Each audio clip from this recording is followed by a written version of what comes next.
8:03, amigos televidentes. Estamos listos para iniciar esta primera emisión de Noticias 7. Gracias por acompañarnos. Estamos gustosos de llevar toda la información también a través de nuestras plataformas digitales, eltelegrafo.com.es, ecuadortv.es, en el dial de Pública FM y a través de nuestras redes sociales. Ya en día jueves vamos avanzando en el mes de abril. Recibimos el día de hoy en nuestra sala de entrevistas a Patricio Moreno, es uno de nuestros invitados, subsecretario de Educación, en pocos momentos para hablar sobre este plan de erradicación de la violencia en las aulas, la implementación ya de este plan. Lo hemos conversado en fechas anteriores, vamos a conocer cómo se ha implementado, si es que ya tienen primeros resultados. También la asambleísta de ADN, Natalie Morillo, nos acompañará para hablar sobre la coyuntura, varios temas y las elecciones 2025 naturalmente. Así que invitados todos a presenciar estos temas aquí en nuestra sala de entrevistas. Lautaro, ¿cómo estás? Hola, María Mercedes, un buen día para ti, un saludo para los amigos televidentes, radio escuchas y quienes a través de la señal de YouTube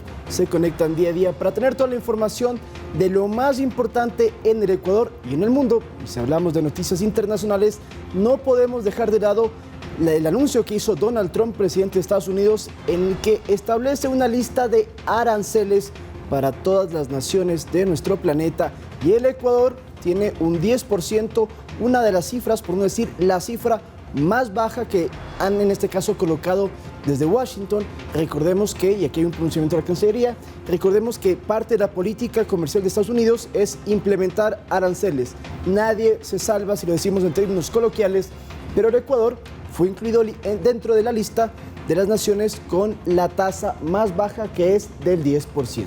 El gobierno de los Estados Unidos ha anunciado esta imposición de un arancel recíproco global sobre las importaciones provenientes de más de 180 países. Ecuador ha recibido únicamente el arancel del 10%, como lo menciona Lautaro, el más bajo, sin medidas adicionales ni sanciones particulares, mientras otros países han sido objeto de tarifas más elevadas en función de sectores o políticas específicas, como Venezuela con el 15%, Nicaragua con el 18%, que son dictaduras reconocidas de Latinoamérica. Exactamente, y reiteramos lo que dice la Cancillería, que el rango de aranceles anunciados, el aplicado al Ecuador, está en el nivel más bajo. Ningún país, ninguno de los 180 países tiene menos del 10%. Esto también creo que podríamos, y habrá que consultarlo con analistas, juega mucho el contacto y el encuentro que tuvo el presidente Daniel Noboa, en ese entonces presidente, hoy candidato, con Donald Trump, para que Ecuador entonces tenga un arancel bajo y que inclusive se lo redujo porque anteriormente era del 12%. Así es, y el gobierno nacional en este comunicado dice que continuará fortaleciendo las relaciones comerciales con nuestro principal socio.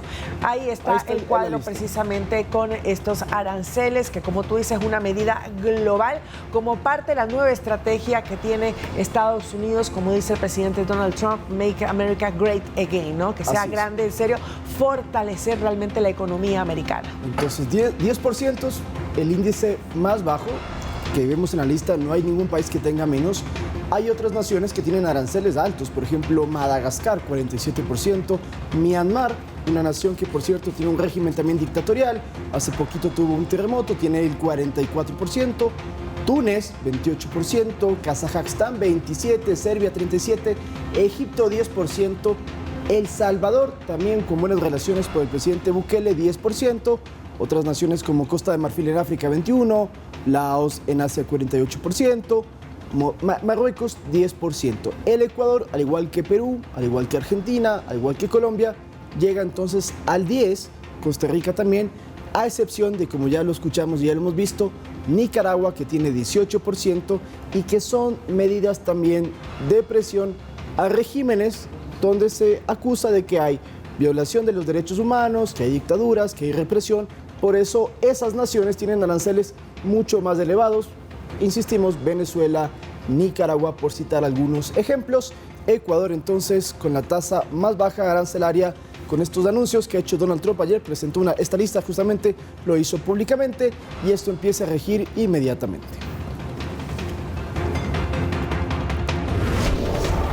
7:07 de la mañana, Adolfo Macías Villamar será procesado en cortes de justicia de Estados Unidos. La Fiscalía de Nueva York presentó acusaciones por narcotráfico, uso de armas y contrabando para la comercialización de armas de fuego. De ser declarado culpable, se enfrenta a una pena mínima de 10 años de prisión y hasta cadena perpetua.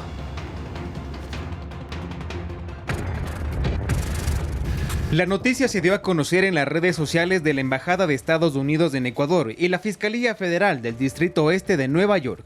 Este último presentó una acusación en un tribunal federal de Brooklyn en contra de José Adolfo Macías Villamar, alias Fito, por delitos de conspiración para la distribución internacional de cocaína, uso de armas de fuego para promover el narcotráfico, contrabando de armas de fuego desde Estados Unidos y conspiración para la compra de armas de fuego a través de testaferros.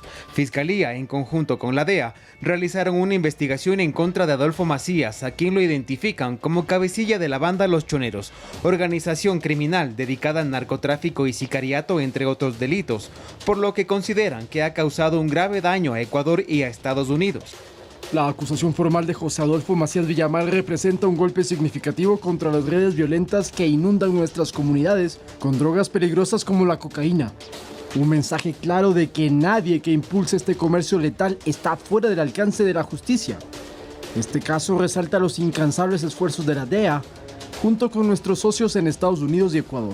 Según la Fiscalía de dicho país, los choneros están aliados con el cártel de Sinaloa en México, quienes controlan rutas claves del tráfico de cocaína, enviados desde Ecuador a través de Centroamérica y México hasta Estados Unidos. Las investigaciones señalan que, de las ganancias del narcotráfico, los choneros habrían obtenido una gran cantidad de armas de fuego compradas en Estados Unidos e introducidas ilegalmente en Ecuador para cometer actos violentos en contra de las fuerzas del orden, políticos ecuatorianos, abogados, civiles y fiscales. Dichas armas serían de uso militar como ametralladoras, rifles de asalto AK-47 y granadas. Los choneros también fueron sancionados por la Oficina de Control de Activos Extranjeros del Departamento del Tesoro. El caso forma parte de la operación Recuperemos América, que moviliza todos los recursos estatales para eliminar los cárteles y organizaciones criminales. Además, alias Fito cuenta con una boleta roja de Interpol para su captura. De ser declarado culpable, se enfrentaría a una pena mínima de 10 años de prisión y hasta cadena perpetua. Recordemos que Adolfo Macías Villamar fugó de la cárcel regional de Guayaquil en enero del 2024 y su paradero aún es desconocido. Edison Saavedra, Noticias 7. Y no se olvide que la línea telefónica especializada 131 es un servicio gratuito y confidencial que está disponible las 24 horas del día, los 7 días de la semana, para que pueda reportar cualquier actividad sospechosa o amenaza a la seguridad en su entorno, pero también para poder usted informar si conoce de algún cabecilla criminal o algún GDO, y esa información, si permite su captura, tendrá una recompensa económica, como por ejemplo sabemos que si usted entrega datos, información o incluso puede decir dónde se encuentra Fito, la recompensa es de $1 millón. Así que todo, por favor, a los amigos televidentes, radioescuchas y que nos ven desde streaming, al 131 usted puede llamar y entregar información muy valiosa sobre aquellas personas que son las que lideran el crimen organizado en nuestro país.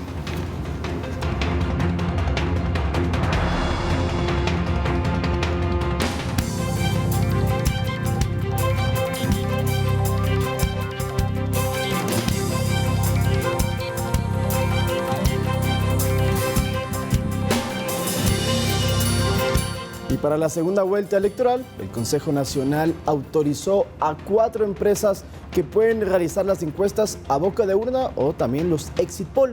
Y los datos solamente podrán ser difundidos a partir de las 17 horas, instante en que acaba la votación en los recintos y comienza el conteo de oficial de votos.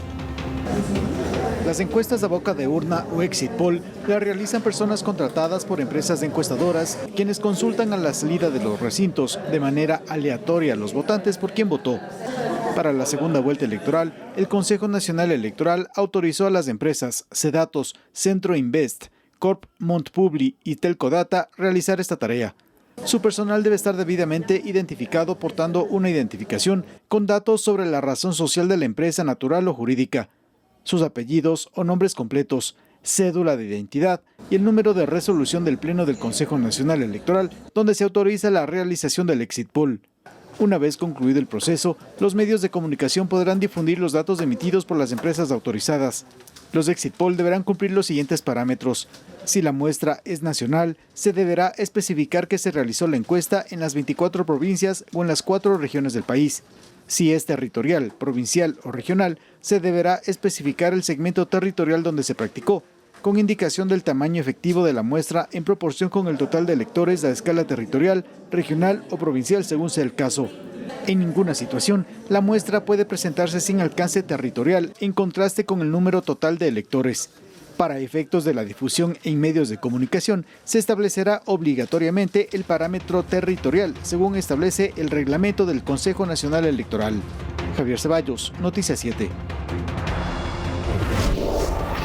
Los comentarios del exministro y ahora legislador electo del correísmo Ricardo Patiño acerca del dólar vuelven a traer al debate público las intenciones que podrían tener miembros del Buró Político respecto a esa moneda. Analistas coinciden que la dolarización debe mantenerse. Las declaraciones sobre el dólar que hizo el asambleísta electo de la Revolución Ciudadana Ricardo Patiño en el programa que conduce al expresidente Rafael Correa han dado de qué hablar. Los Estados Unidos, por el abuso, es decir, el exceso del abuso, que suena muy feo, pero el abuso que han tenido de haberse apropiado, de haberse robado valores, riqueza de otros países, el nivel de desconfianza del dólar es tan alto que en las próximas, décadas, ellos van a perder mucho eso. Otra vez surgirían preocupaciones de que en un eventual gobierno de la candidata Luisa González, el buró político de su movimiento promueva la desdolarización, pese a que ella lo ha negado. Economistas como Mauricio Pozo consideran que las declaraciones de Patiño son políticas y técnicamente imprecisas, porque el dólar sigue como la moneda más fuerte del mundo. La moneda emitida por esa economía es apreciada en todos los mercados y obviamente se cotiza de acuerdo a los momentos. Aunque además el exministro Patiño afirmará lo siguiente. Que mucha gente va a deshacerse de sus reservas en dólares y la va a poner en una canasta de monedas o la va a poner en otra moneda que le pueda tener confianza. En la entrevista, Patiño calificó de abuso al comportamiento que ha tenido Estados Unidos con naciones como Venezuela, sancionadas por vulneraciones a derechos humanos y por investigaciones de narcotráfico y lavado de activos en autoridades del régimen de Nicolás Maduro. Son declaraciones que a futuro podrían afectar la relación entre el Ecuador y la primera potencia del mundo. Estados Unidos es el principal socio comercial para el Ecuador. Aproximadamente un 40% de nuestras exportaciones van a los Estados Unidos. De ahí, para nosotros, las relaciones con Estados Unidos son sumamente importantes. Volviendo al dólar, no es la primera vez que desde la Revolución Ciudadana se hacen referencias a la moneda y a posibles cambios a implementar. Dolarización no implica pensar en inglés, no, a la ecuatoriana. Esto provocó que públicamente González le respondiera a la asambleísta Paola Cabezas en estos términos. Se enredaron en un tema que no lo manejan, pero vamos a ser claros aquí. Ellas son asambleístas, con todo respeto. Quien va a gobernar es Luisa González. Sin embargo, analistas mantienen sus dudas sobre la posición de González y la de los líderes de su partido. No puede haber tanta incoherencia entre, por un lado, decir que sí están a favor de la dolarización, cuando en la práctica este tipo de mensajes, de comentarios, hacen exactamente lo contrario. Generar incertidumbre, desconfianza. ¿Hasta qué punto va a haber independencia entre un nuevo potencial gobierno de la señora González con estos otros actores? Expertos económicos aseguran que hay una casi unanimidad en la población ecuatoriana respecto a mantener el dólar como moneda oficial, porque según mencionan, una desdolarización sería perjudicial para el país. Lautaro Andrade Castro, Noticias 7. Y por cierto, hace unas semanas el presidente Daniel Noboa emitió un decreto ejecutivo en el que ratificaba el dólar como la moneda oficial del país. Esto aún no está en la Constitución y sí se habla que cuando, en el caso de que se convocara una asamblea constituyente, ya se lo podría incorporar, pero además el presidente Noboa en este documento oficial le instó a la bancada de ADN a que presenten un proyecto de reformas a la Constitución para que se aclare y se determine que el Banco Central del Ecuador no puede emitir cualquier moneda que no sea el dólar. Y como evidentemente el dólar es estadounidense, el Banco Central no tendría competencias algunas para que tengamos dólares electrónicos